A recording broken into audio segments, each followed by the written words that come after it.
Welcome to Better Sex, where you get the information and inspiration to create and enjoy your best possible sex life. Join your host, sex therapist Jessa Zimmerman, as she brings you expert guests, helpful tips, knowledge, and strategies to improve your intimate relationships.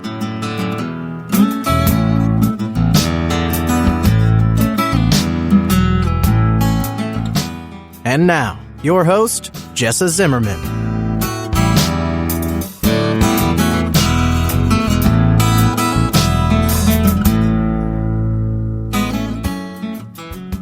Hi, this is Jessa, back for another episode of the Better Sex Podcast. Thank you so much for being here and listening.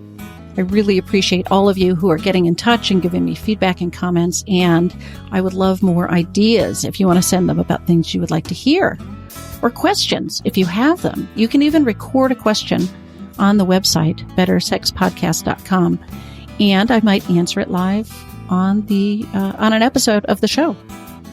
So today's guest is another coach. I find that I often talk to people who are doing coaching, whether it's one-on-one coaching or group programs, and it reminds me how much I like trying to get impact beyond what I can do in my therapy practice. Right, in my office in Seattle, I can only see a certain number of clients a week, and they have to be local and they have to be able to come to my office. And in trying to develop some way to have broader reach, that's what got me to create my online course. So it's not quite a group coaching program because sex is so personal, but I'm still looking for ways to have broader impact. I mean, that's what, spurred me to do the podcast in the first place, is how do I get information and inspiration and support out there in a broader way? But the course is something where I can do some direct teaching and a lot of direct feedback and input and support. So if you're interested, I'm not exactly sure when this episode will air. I record them and then they come out eventually. But the cohort that's currently running will probably be full and done, and the next one may be starting soon. So you can always find out about that at sexwithoutstress.com/course if you're interested. So the coach I'm talking to today is Amanda Walker. And she has a podcast, but also this coaching program called Feel Amazing Naked.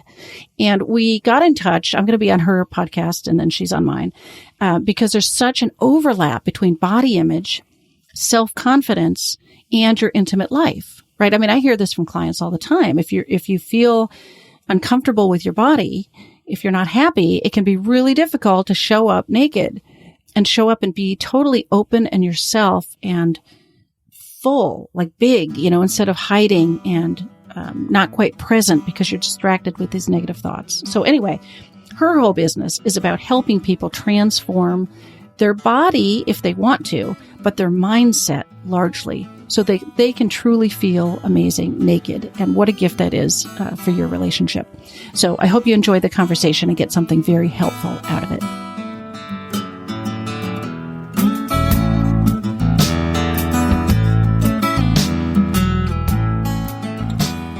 The Better Sex Podcast is brought to you by the Sex Without Stress online course. It's a course for couples to escape the cycle of disappointment, avoidance, and pressure in your sex life. So if you're in a pretty good relationship, there's a lot of love and goodwill, but sex is your struggle, this could be for you. You work in the privacy of your own home and at your own pace to create a sex life you can both look forward to. If you want to learn more, go to sexwithoutstress.com/program.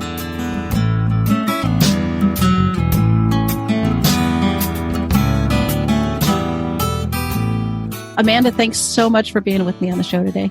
Thanks. I'm so excited to be here and have this conversation. Yeah, this is an issue for people. Body image, self-consciousness, lack of confidence, I just hear it so much with my clients. So I'm really excited to get your perspective on this.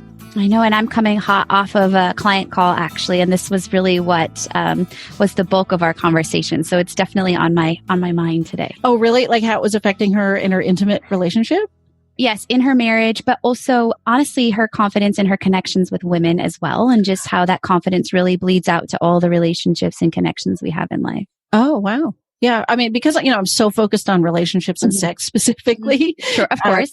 I know that that's connected to the whole rest of our life. Of course, you can't, separate that out, but that tends to be I get a little bit tunnel visioned around that. And sometimes I'm not thinking about the broader impacts of things. So Yeah, it's all connected. yeah. Yeah.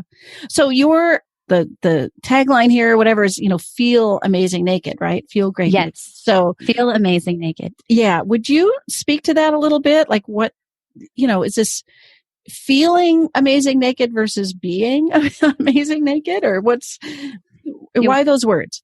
Yeah, well, I think a lot of times when we talk about body confidence and body transformation, we're focused on the look amazing naked. And so oftentimes it's quite convoluted if we focus on just the look part. And so often clients come to me or maybe to other health coaches and they want the help with the look. But I think to own the look, they have to own the feel part first. And so I've known and had many clients, and in my own journey too, is like, I got the look part down, right? I achieved my weight loss goals and my body transformation goals, and I stepped on a scale or looked in the mirror, and then I was like, oh, well, and then what, right? I wasn't really feeling amazing naked. And so that's what really transformed what I want the outcome to be for the people I work with, is to really feel amazing, feel confident on the inside so that it really radiates on the outside. So do you think that people have to look amazing before they can feel amazing? Like, does one come first? I don't. I really think it's individualized, because I think that you can absolutely not be at your, let's say, quote, ideal weight, right? And still have such a confidence that is very electric. And I think you and I have probably both met people like that in our lives. But I think it's about doing the kind of self-growth and some of the mindset components that run alongside the health and the body transformation components that help really kind of create the end product of feeling. So do you work differently with people if they already look amazing? I mean, whatever that means to whoever, right? But sure. Versus the people that don't. Like some people, I mean, you know what I mean? Like, is it a different program or a different approach if somebody is overweight but still just wants to feel amazing naked versus somebody that's achieved their, what you're calling their body transformation goals already? Yeah, well, I think it's all about their goals, right? I'm not here to put goals into your mouth. And so what do you want? I want to know when I start with a client, like, what is your goal? And oftentimes I do ask for clarification, like, well, do you have weight loss goals? Are you interested in transforming your body? Because I don't want to make that assumption, because quite honestly, people are quite content at their specific weight. And that's different for all of us, but they're like, I don't feel good. Like, I look in the mirror and maybe they've lost 100 pounds already.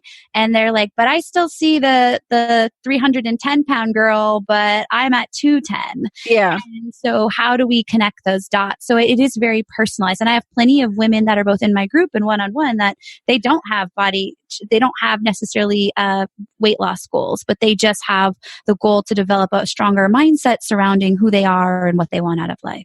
Okay. So the mindset is one sort of path or track of coaching and work. And then the physical change would be a separate but parallel. The same. Track. Yes. Parallel track. Yes. Okay. Absolutely.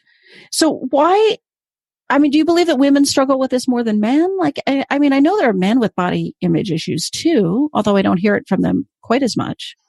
Yeah, I think that women do struggle more with it because the social media influence, especially now, and this kind of picturesque, I think, cultural icon that's always been put in front of us. I mean, I remember it way back when, back when I was a child growing up. So I think that there's definitely sex sells, and that perfect image of, whatever that figure looks like, it definitely influences our thinking from early adolescence, which I know you talk, similar things. And so I do think I'm specifically passionate about women because I feel like I can offer more to them because I've been in that same journey. And so I can speak to actually being in the trenches with them as well. Yeah. So, I mean, okay. So obviously the media influence, right? The visual stuff we're all exposed to all the time, all that messaging comes through. Are there other reasons you think women struggle with their body in general, and especially with their confidence and self-image? Yeah, I think another component of it is we're serving a lot of roles. So we're parents, we're spouse, we have a spouse, we have a profession, a career, we're entrepreneurs. And so it's in our DNA to be nurturers. And I think the more we serve everybody else, the less in touch we are with our own needs and our own desires. And so I think that when we get disconnected from those things, we also disconnect from the confidence that we could have if we were really clear on who we want, or we have those more intimate relationships, whether it be with our spouse or our friendships. And so I do think that's another component of the big picture is serving others before we serve self. And so you're not really pouring into all the relationships you can in your life with as much zest. Okay. Yeah. And that's something that's not, uniquely women, but largely a trend for women. Yes. Yeah. I agree. Okay. So talk a little bit about this confidence, because again, in my own mind, I'm separating out, okay, there's the work I might do on my own body, but then the confidence really can be a separate thing. But talk a little bit about what does that affect? How does that affect our relationships? What are all the ways it holds us back if we're not, fully stepping into that? Yeah, I think that so many levels. It depends on, where I believe our priorities are and the roles that we're most apt to fulfill in our life, right? It looks different for a stay-at-home mom as it would somebody like you and I, entrepreneurs running a coaching practice.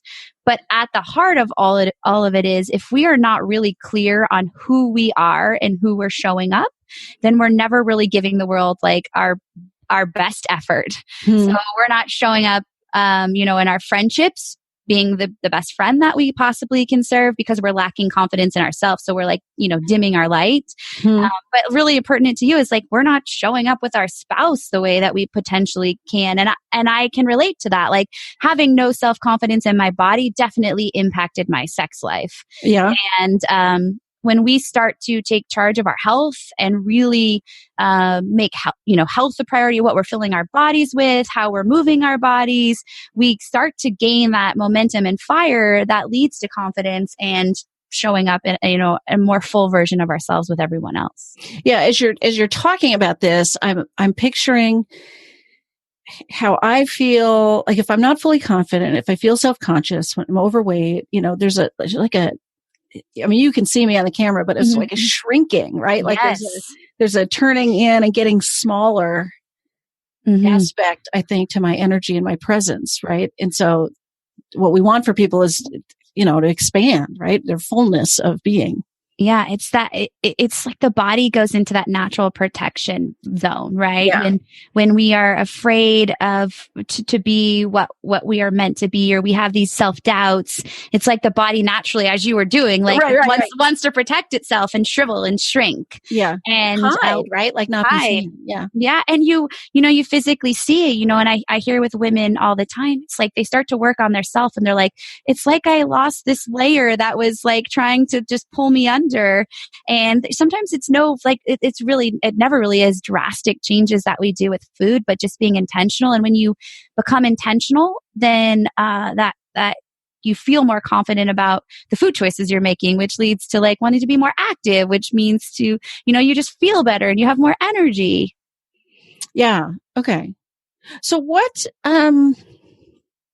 maybe this is selfish, but I'm sitting here thinking, okay, bring it. I put weight back on. Like I'm at this very point in time struggling with some of that self-consciousness and body image stuff, right?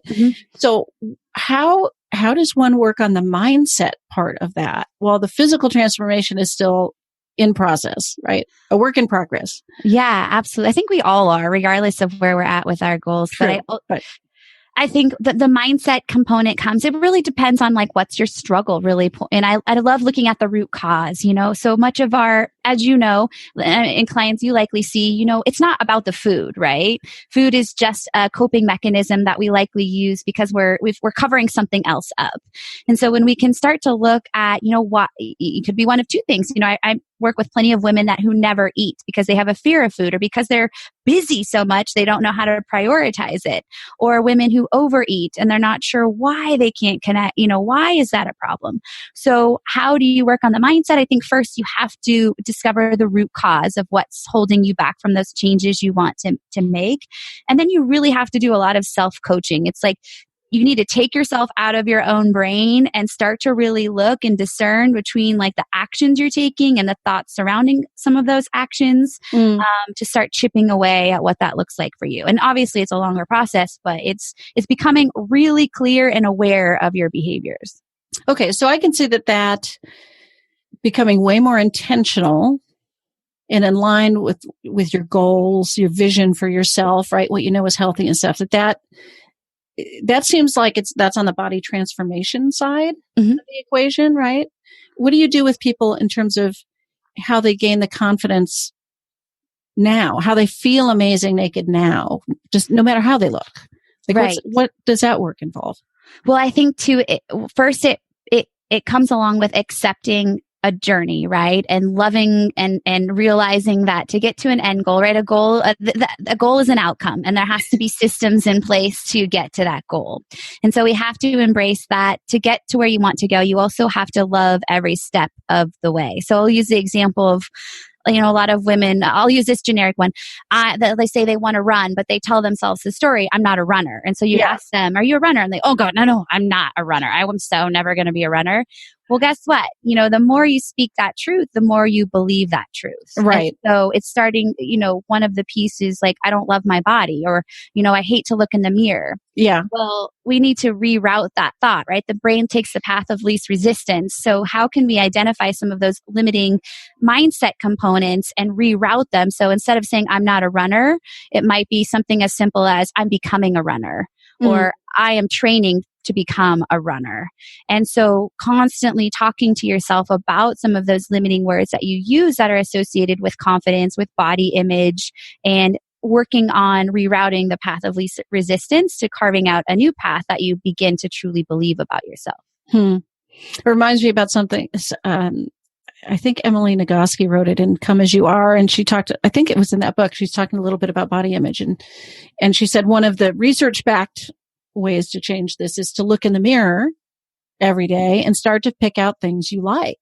As hard as that might be, because our instinct is to go to all the things we don't like, but it's like, okay, I like my forehead or my earlobes or whatever it might be, but just, constantly, shift your brain into this other message, right? To start emphasizing the things you appreciate. I agree. I call those morning celebrations. I encourage my clients who struggle with this to actually keep a dry erase marker on hand. So here's a take home if somebody's like, wanting to start working on this piece, is like grab a dry erase marker and on the mirror, create the habit of, like after I wake up and I use the restroom, get ready to go get some coffee, I am right immediately setting an intention for the day to like shift the focus and attention to positive affirmation. So it's like, what is one thing you love about yourself each morning? And you're physically writing it with a dry erase marker on your mirror so that it's a constant reminder. And so it's like by Sunday, you've identified 7 things that are fantastic about yourself. And you're like, oh yeah,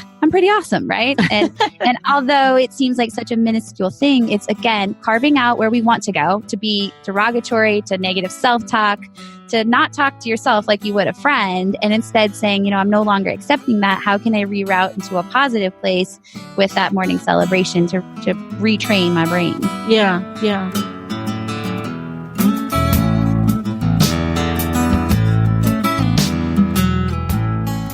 Hey everybody, it's Jessa, and we're just taking a little break in the show so I can share something exciting with you. At least I think it's exciting. I wrote a book called Sex Without Stress, and I had turned it into an online course, and now I've reformatted it so that you can sign up at any time. It's more like an a la carte thing. For less than $100, you and your partner can work through this entire process, guided through webinars and assignments and conversations to have and real-world exercises to use to take the stress out of your sex life. So if you're in a good relationship but sex is the issue, this could be a perfect fit. And then separate from that, you can opt into my membership group, month at a time, or you can sign up for a whole year. That's where you'll get the personal support while you're working through the process. So it comes with Q&A sessions, bonus content, some guest presenters, and a private support community like a forum. So that's priced separately so you can just participate in that when it's useful to you. Anyway, if you want to learn more, go to sexwithoutstress.com. And now back to the show.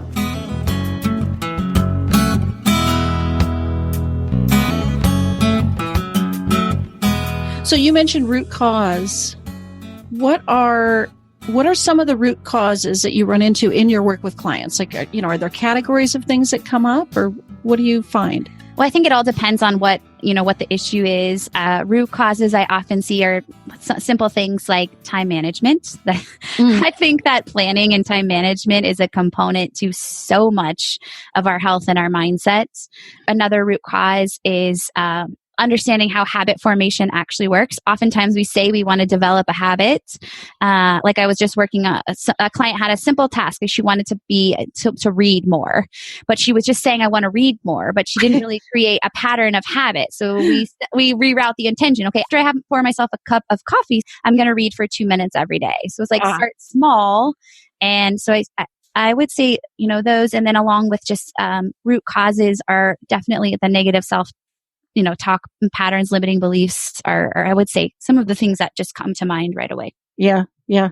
You when you're talking about that, it reminds me of something I say to my clients a lot too. Like if they have a touching exercise or some action they're supposed to put in, to change in their relationship.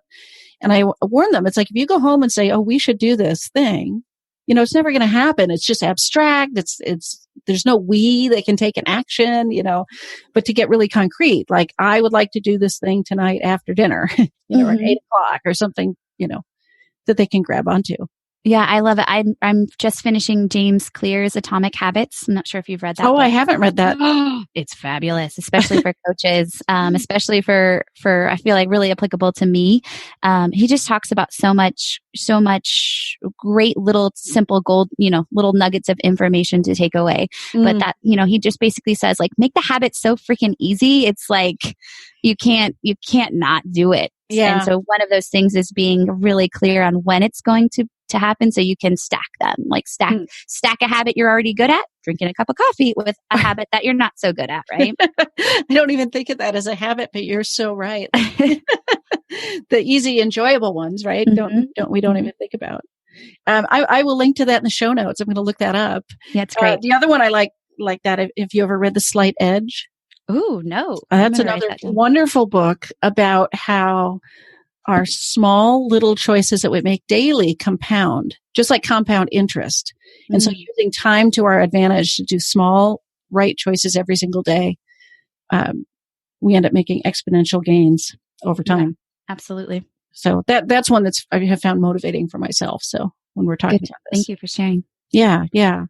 So how many of your clients will talk to you about the impact of this stuff, like in their sex life, in their marriage or relationship? I think that it's becoming more, to be honest. I think only because I'm talking about it more. It's almost like it's a door that opened that they didn't know was even available to them. Yeah. And so I think I'm sure, see it so much as it's this kind of, we can't talk about these things.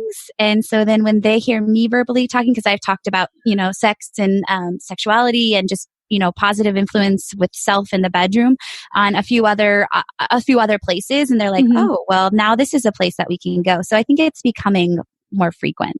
Okay. Yeah. Cause certainly it comes up in my office, as a sex therapist, and people, when I'm trying to look at what's in their way of being fully expressed and connecting to each other, and body image comes up a lot. Yeah. I would imagine. I have to say, and it's not the kind of thing that people, you can't just wait until you have the body you want. There's got to be some sort of peace made, loving what is, or something like that allows people to connect with each other in the meantime. Yeah. And I would imagine, I don't know if it comes up in your office, but I feel like time is one of those things too, because I experienced that in my own life. We're very intentional about our sex life, and it takes a lot of communication. And, we know as a couple too, we're both entrepreneurs, and my husband also he has a full-time job aside from that. Oh gosh. If we aren't intentional with our time, then, the priority, the intimacy between us slips away. And we've noticed that too. And we have to actually stop and pause and say, we haven't made this a priority. And so one of the things I know is he knows, if you wait till the end of the night, you're not going to get the best version of me. And so we've made a commitment, that's not going to happen all the time. And I hear that from clients and just women I've had discussions with too, is being intentional with your time of day even, right? Yeah. When you're exhausted at 9 o'clock at night, when you've served everybody else, you're not really going to enjoy the experience then either. Yeah. Yeah. I mean, you're preaching to the choir here. Prioritizing that time is, that's the first phase of my 9, that phase that I put in my book. It's like, you have to make that time. Absolutely. Right? And be intentional about it. And I ask clients this sometimes. I mean, maybe you do something similar in your coaching. I mean, I haven't actually asked them to pull out their calendar, but I ask them to reflect on what's most important to you. What do you value? Mm-hmm. And then how is that reflected in how you're spending your time? Right? Is that a total contradiction? Yeah. You say your sex life or your relationship matters, but like, where is it on the calendar? Right? And where is it where you expend your other resources like money and stuff too, Oh, yes. Yes. I have that discussion too. I say, are your actions in alignment with your goals? Yeah. And so I have a great, I had a client who told me she didn't have any time to meal plan. And in the same conversation told me she was out all day shopping for a new Lexus. And I said, well, that's fine. Looks like you have plenty of time to shop for a new Lexus. But, if you don't take control of your health, then are you going to be able to enjoy that Lexus? So your goal or your actions are not in alignment with the goals you're telling me you have. Right. Right. And I don't know if this is right or wrong, but I basically think that your actions show you what your goals and values really are. The other ones are just words if it's not backed up with what you're doing. Yeah. So, what's really important is your TV show or your friends or your Facebook scrolling, not your partner. If that's for sure. If that's where you're spending your time. So, agreed. 100%. Yeah. Again, preaching to the choir over here on that one too. A line. Different lines of work, but they totally yes. Yes. Any other thoughts about your work or about, feeling amazing naked and, how it intersects with sex and relationship? Yeah, I think one of the biggest struggles that I see with clients is, living as we've heard, you've likely heard, or I use that terminology, it's just that oxygen mask mindset of like, when we serve ourselves first and we carve out the space to take care of our health, carve out the space to take care of our, our energy, spirituality, whatever you want to call it, is that it bleeds so heavily into other areas of life. And so to try to get women to put the pause button on the hustle, do kind of mentality that we often feel obligated to live is hard, but it's really worth it, because when we create the space to give ourselves an opportunity, to move our bodies and feel confident in our health, food choices, it's like all of a sudden this little ball of momentum or domino, if you will, starts to knock down all these other dominoes. And then you just get the confidence to reconnect to your spouse. And when you reconnect, like in a deep, intimate level, it's like, a sense of rejuvenation in the relationship. And I just think like there's a direct connection to spending time on you and making sure you don't let it slip too far away to all the other, levels of intimacy you share with your spouse. Yeah. The image I'm getting, I'll see if I can put this in words, or this thought is, if we aren't doing that, if we're not taking care of ourselves, if we're walking around feeling self-conscious and inadequate or something, that's draining, right? Like that sucks energy from us. So we're probably not as effective in the rest of our lives anyway. And if we invest the time and energy into ourselves, into our self-care, into our bodies and health and confidence, that multiplies energy.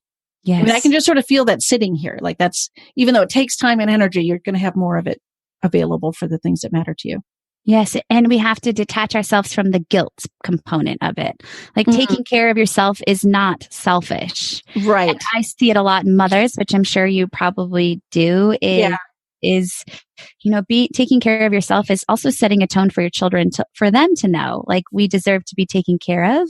Yeah. And I can be a better mom and a better wife and a better coach when I do take care of myself. So when I teach like time management, I actually say the number one thing you do in the week is schedule time for yourself, self-care. And if people are really resistant, and there's a lot of resistance to that, and I'm like, start with 15 minutes, take a hot bath for 15 minutes this week. Like that's the one thing you have to do. And then it's like, oh, this feels freaking good. Like I want more of this, right? Minutes, right? Yeah. And so again, it's just kind of that spiral effect. Yeah. Any other tips for people getting started who want to, feel amazing naked, and, any other beginning pointers that you would give? Yeah, I actually love the one that we just talked about a little bit ago, is just spending some time on morning celebrations and starting to get more comfortable with yourself and the things that you love about yourself. And it's going to be like, usually when I give that homework assignment, people will come back for sometimes a week or two, like I couldn't do it, or they'll just have like one thing. And you just keep facing that, because I am a firm believer, the only way is through. Little Robert Frost quote, right? And so you have to do the work that's hard to get to the other side of it. And it's really, really powerful. And so when you start to love yourself a little bit, you can start to give yourself, for lack of a better analogy, give yourself more freely to the intimacy that you're after too in a relationship. Yeah. And for listeners who might want to take the first steps towards, exercise or eating in a more healthy way for them, anything, I guess you already said, make a small habit that's totally, that you can't fail. Put it next to something you already do. Anything else in terms of a beginning step? Well, I'm such an advocate of time management and planning, because I really think it's the root cause of so many issues. Like it helps with emotional eating. If we have a plan in place, it helps with a lot of things. So, just start to get in the habit of planning your food a day in advance. So you should have a really good idea today what you're going to eat tomorrow. And if you don't, because you haven't gone grocery shopping, or you don't know how to live intentionally with meal planning, or maybe you don't even know how to meal plan, you don't even know what your plate should look like, then that's a great time or a great note that maybe this is a place to invest in your life, to get a little bit of coaching so you do know. But so much happens. By planning 24 hours in advance, and that could be just in a journal, it could be using an app, it could be in your mind. Yeah. But if you're intentional to know today what you're going to eat tomorrow, then you just start to be more mindful of what those things are, and it creates that spiral of success. Okay. I love that tip. So where can people learn more about you? Please mention the podcast as well as, programs or website or anything else. Well, thank you. I too have a podcast, Feel Amazing Naked. So you can find me on iTunes or wherever your favorite podcasting app is. As you mentioned, I do run a group program and I do one-on-one coaching, and you can find me at feelamazingnaked.com. And there's also a free challenge, a free 7-day challenge that I encourage listeners to take advantage of. Totally free. You can go through it. It starts to expose you to kind of like what we talked about, right? The skill, the mindset, and the strategy that merges all the components together. And you get access to our private Facebook community to share kind of your aha moments from the challenge. And I do live coaching sessions in there as well. Oh, wonderful. Great. I will link to all of that in the show notes so people don't have to write it down. So thank you. Yeah, great. Thank you so much for taking the time. Such a fun conversation. So thank you for having me. I really appreciate it.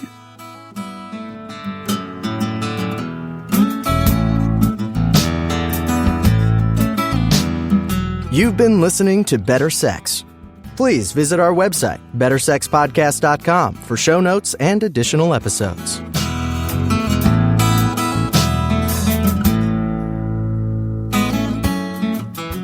And that's a wrap for today. I really hope you enjoyed the episode. If you are enjoying the podcast, if some of this material resonates with you and you would like to make a difference and make sure that this keeps coming out in the world once a week, ongoing, there are a couple things you could do to show your appreciation. The first would be to go to iTunes and rate and review the show. That really helps us be found by new listeners when you review the show on iTunes. You can find a link at bettersexpodcast.com/iTunes. The other thing I want to invite you to consider is becoming a Patreon. For a small monthly pledge, you get some benefits. So for $2 a month, you get advance access to every single episode. For $5 a month, you get a chapter of my upcoming new book. And for $10 a month, I host quarterly get to know you and question and answer chats over the web, and you get invited to that. I would love to have your membership in that, become part of the Better Sex family. You can find a link at bettersexpodcast.com/Patreon, which is Patreon.